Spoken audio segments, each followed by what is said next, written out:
SAP stands for System Application Products in Data Processing. It is the high enterprise resource planning software, and it is the European multinational software corporation that makes enterprise software to manage business operations and customer relations. Started by the 5 IBM engineers in 1970s, the initial release was called R2 on a mainframe. The R stands for real-time. An accounting system is an essential part of any business. Before accountant just update records and transactions manually, SAP has changed the way accounting is done.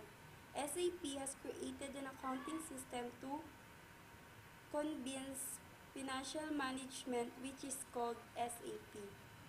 SAP Accounting System is a business solution for any industry and company size, including international business. System Application Product Audit is an audit of computer system from SAP to check its security and data integrity. It is extremely flexible. Security is one of the two main areas of SAP audit. There should be proper segregation of duties and access to control to ensure that both are sufficient. It is important that both properly outlined and developed during implementation. System Application Product. It is the software to manage business operations and customer relations. Every department represents a different functions and each of them needs to be run efficiently for the overall organizational success or progress.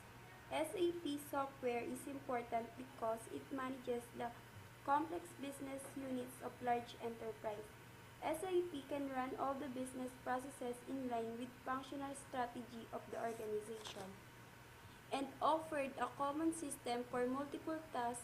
This permitted the use of centralized data storage, improving the maintenance of data.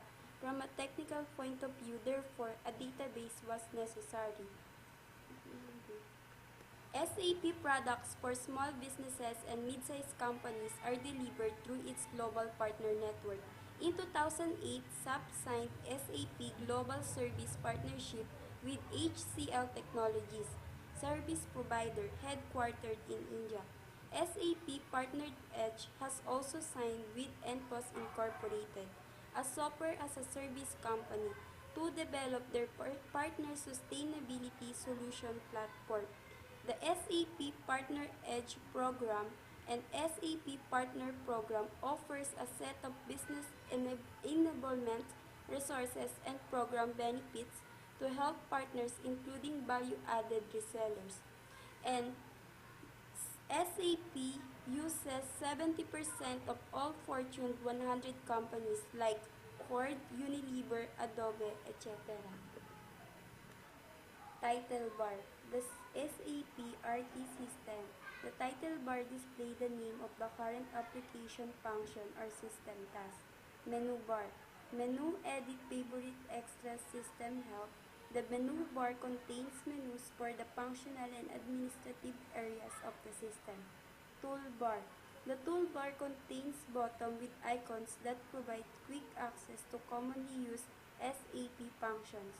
The toolbar contains the command field where you can enter path commands that take you directly to a system task without using menus. Note: when the toolbar button is gray, it is not available for use on that particular screen. Function bar. The function bar contains buttons that duplicate functions available from the menu bar, but provide a quicker access in some of the most commonly used functions for the current screen and system task. Main body. The main body typically has entry fields or boxes in which you can enter, change, or display information pertaining to your system task. Status bar. The status bar located at the bottom of the SAP screen displays system messages and other service information. The SAP Standard Menu 3. The SAP Standard Menu 3 contains more menus for the functional and administrative areas of the system.